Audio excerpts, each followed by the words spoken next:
Welcome to biology. In this video, we are going to compare the differences between plant cells and animal cells.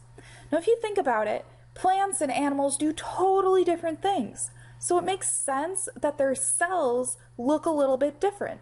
And in fact, because their cells look different, that is what enables those cells to function different and for plants and animals to be totally separate categories of organisms.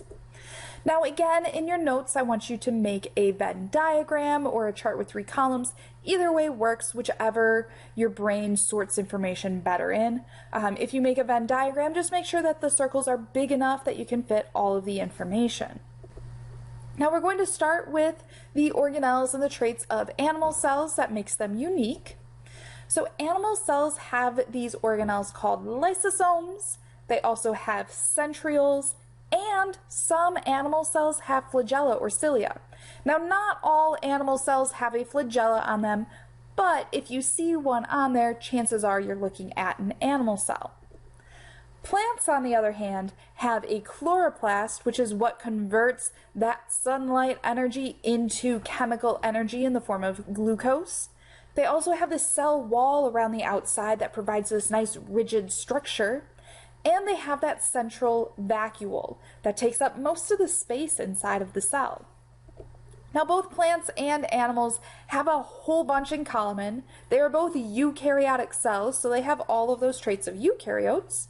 So both of them have ribosomes, they both have the mighty mitochondria, they have the Golgi bodies, and they have the rough and smooth endoplasmic reticulum, or ER. And again, both plants and animals have that membrane-bound nucleus. They have a cell membrane around the outside, and within that nucleus, they have the nucleolus. Now, visually, we can compare plant and animal cells. We can see that animal cell over there in the left-hand corner and the plant cell over there in the right-hand corner. But on the bottom, that is a bacteria cell. Now, visually, these all look very different, and again, that form or the structure of the cell determines what it can actually do. Now, I want you to take a moment and look at these visually and just compare what organelles are found in plants versus animals and just the overall appearance. Now, also keep in mind, not all plant cells look like a hexagon, not all animal cells look like a blob. In fact, on our opening slide, several of those cells on there were animal cells, and none of them looked like this. Also, that bacteria on the bottom has some traits that are common with plants and with animals. So what does a bacterial cell have in common with all eukaryotic cells? Well, some bacteria are actually prokaryotes. Some bacteria are leaning a little bit more towards eukaryotes. They're in this crazy category that kind of shifts a little bit in its definition depending on the year of the textbook that you are reading. But there are some structures that are very unique to bacterial cells, and I want to pull those up here on this next slide.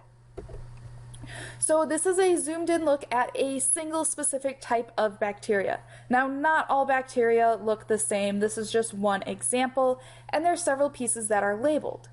Now, in other eukaryotic cells, we have ribosomes, we have the chromosomes or the DNA, we have the cytoplasm, and we have that cell membrane.